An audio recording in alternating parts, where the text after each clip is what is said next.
नमो भगवते वासुदेवाय नमः। आप सभी का मेरे YouTube चैनल भक्ति सागर में पुनः स्वागत है। आज के अपने इस वीडियो में हम आमलकी एकादशी अर्थात आंवला एकादशी या रंग भरी एकादशी व्रत कथा का स्मरण करेंगे। आज का अपना वीडियो शुरू करने से पहले आप सभी से विनम्र प्रार्थना है, यदि आप मेरे चैनल पर नए आए हैं और अभी तक मेरे चैनल को सब्सक्राइब नहीं किया है तो व्रत त्योहारों से संबंधित सभी जानकारियां प्राप्त करने के लिए, सभी व्रत कथाएं सुनने के लिए कृपया मेरे चैनल को सब्सक्राइब अवश्य करें। वीडियो यदि पसंद आता है तो लाइक एंड शेयर भी करें। आमलकी एकादशी या रंग भरी एकादशी का हिंदू धर्म में खास महत्व है। यह एक ऐसी दुर्लभ तिथि है जब भक्त भगवान विष्णु के साथ शिवजी और माता पार्वती की पूजा करते हैं। इसके अलावा इस मौके पर आंवले के पेड़ की पूजा भी की जाती है। इस दिन आंवले के पेड़ की पूजा का विधान है। यही कारण है कि इसे आमलकी एकादशी के नाम से जाना जाता है। ऐसा कहा जाता है कि इस दिन आंवले के पेड़ की पूजा करने से व्यक्ति को सुख, सौभाग्य और अच्छे स्वास्थ्य की प्राप्ति होती है। एक बार माता लक्ष्मी धरती लोक पर भ्रमण कर रही थी। उनके मन में भगवान शिव और भगवान विष्णु की पूजा करने का विचार आया, लेकिन विष्णु जी की पूजा में तुलसी पत्र का उपयोग होता है और भोलेनाथ की आराधना बिल्व पत्र से होती है। इस कारण से वे बड़ी असमंजस में थी कि दोनों की पूजा एक साथ कैसे की जाए। तब देवी को याद आया कि आंवले के पेड़ में तुलसी और बेल दोनों के गुण एक साथ पाए जाते हैं। तब उन्होंने आंवले के पेड़ को नारायण और भगवान शिव का स्वरूप मानकर विधिवत पूजा अर्चना की। इस पूजा से उन्हें शिव जी और श्री हरि की कृपा प्राप्त हुई और तभी से हिंदू धर्म में आंवले के पेड़ की पूजा की जाने लगी।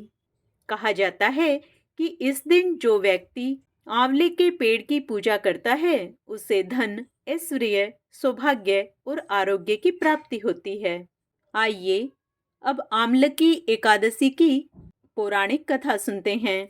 माधानता बोले कि हे वशिष्ठ जी, यदि आप मुझ पर कृपा करें तो किसी ऐसे व्रत की कथा कहिए जिससे मेरा कल्याण हो। महर्षि वशिष्ठ बोले कि हे राजन, सब व्रतों से उत्तम और अंत में मोक्ष देने वाले आमलकी एकादशी के व्रत का मैं वर्णन करता हूँ। यह एकादशी फाल्गुन माह के शुक्ल पक्ष में होती है। इस व्रत के करने से समस्त पाप नष्ट हो जाते हैं। इस व्रत का फल 1000 गोदान के फल के बराबर होता है। अब मैं आपसे एक पौराणिक कथा कहता हूँ, आप ध्यानपूर्वक सुनिए। एक वैदिश नाम का नगर था जिसमें ब्राह्मण, क्षत्रिय, वैश्य और शूद्र चारों वर्ण आनंद सहित रहते थे। उस नगर में सदैव वेद ध्वनि गूंजा करती थी तथा पापी, दुराचारी तथा नास्तिक उस नगर में कोई नहीं था। उस नगर में चैत्रथ नाम का चंद्रवंशी राजा राज्य करता था। वह अत्यंत विद्वान तथा धर्मी था। उस नगर में कोई भी व्यक्ति दरिद्र व कंजूस नहीं था। सभी नगरवासी विष्णु भक्त थे और अबला, वृद्ध, स्त्री, पुरुष एकादशी का व्रत किया करते थे। एक समय फाल्गुन मास के शुक्ल पक्ष की आमलकी एकादशी आई। उस दिन राजा, प्रजा तथा बाल वृद्ध सबने हर्षपूर्वक व्रत किया। राजा अपनी प्रजा के साथ मंदिर में जाकर पूर्ण कुंभ स्थापित करके धूप, दीप, नैवेद्य, पंचरत्न आदि से आंवले का पूजन करने लगे और इस प्रकार स्तुति करने लगे। हे धात्री, तुम ब्रह्म स्वरूप हो, तुम ब्रह्मा जी के द्वारा उत्पन्न हुए हो और समस्त पापों का नाश करने वाले हो। तुमको नमस्कार है। अब तुम मेरा अर्घ्य स्वीकार करो। तुम श्री रामचंद्र जी द्वारा सम्मानित हो।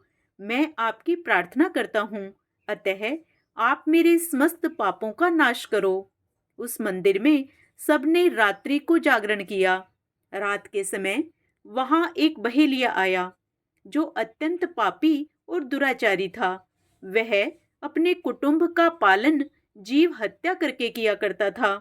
भूख और प्यास से अत्यंत व्याकुल वह बहेलिया इस जागरण को देखने के लिए मंदिर के एक कोने में बैठ गया और विष्णु भगवान तथा एकादशी महात्म्य की कथा सुनने लगा। इस प्रकार अन्य मनुष्यों की भांति उसने भी सारी रात जागकर बिता दी।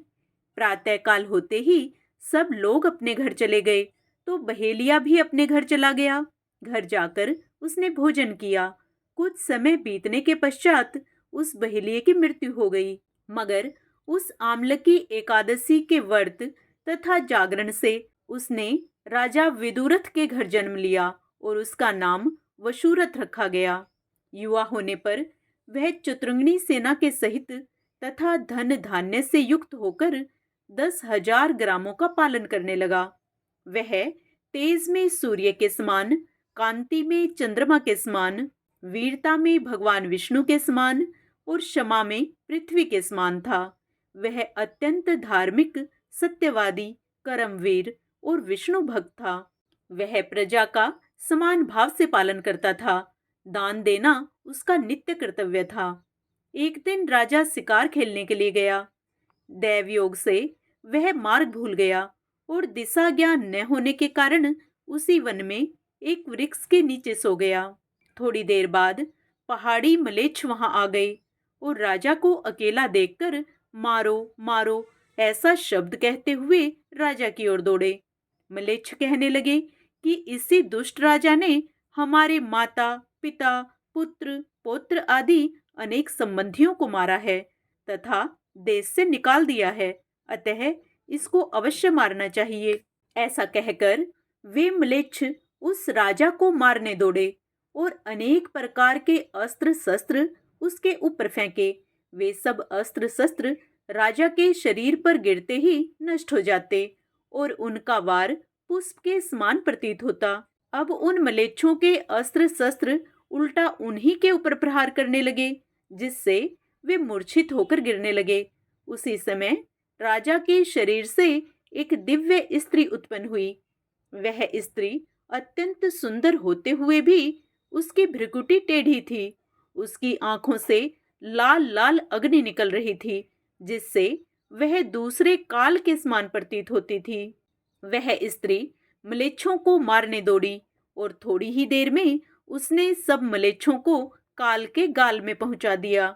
जब राजा सोकर उठा तो उसने मलेच्छों को मरा हुआ देखकर कहा कि इन शत्रुओं को किसने मारा है? इस वन में मेरा कौन हितैषी रहता है? वह ऐसा विचार कर ही रहा था कि आकाशवाणी हुई, हे राजा, इस संसार में विष्णु भगवान के अतिरिक्त कौन तेरी सहायता कर सकता है?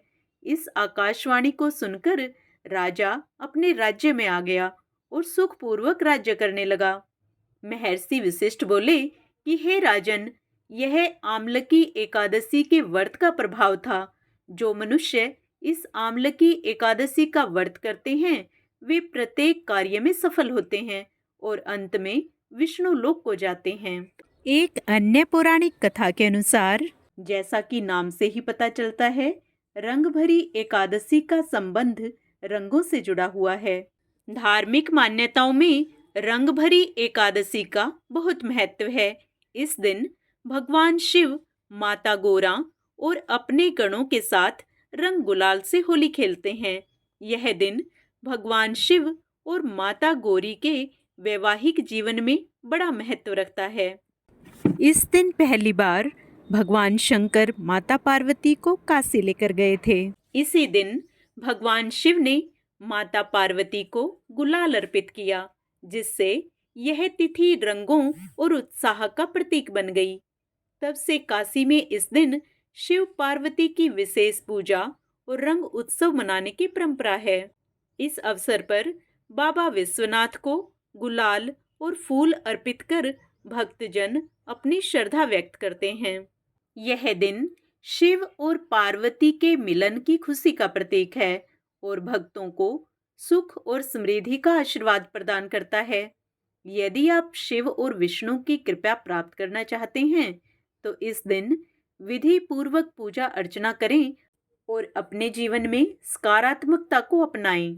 तुलसी माँ की पूजा के बिना एकादशी व्रत अधूरा माना जाता है। आइए अब तुलसी माँ की आरती सुनते हैं। तुलसी महारानी नमो नमो, हरि की पटरानी नमो नमो। तुलसी महारानी नमो नमो, धन तुलसी पूर्ण तप कीन्हो, सालिग्राम बनी पटरानी।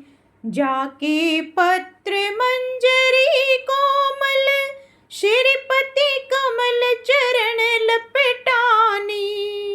धूप दीप नैवेद्य आरती, पुष्पन की वर्षा बरसानी।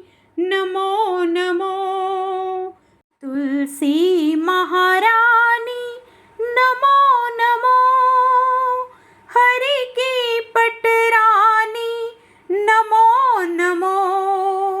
56 भोग 3600 व्यंजन, बिन तुलसी हरि एक न मानी।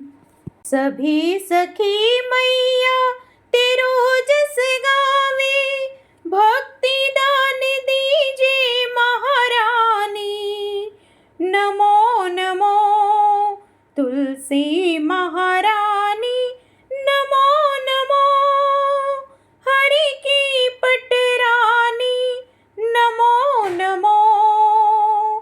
तुलसी महारानी नमो नमो।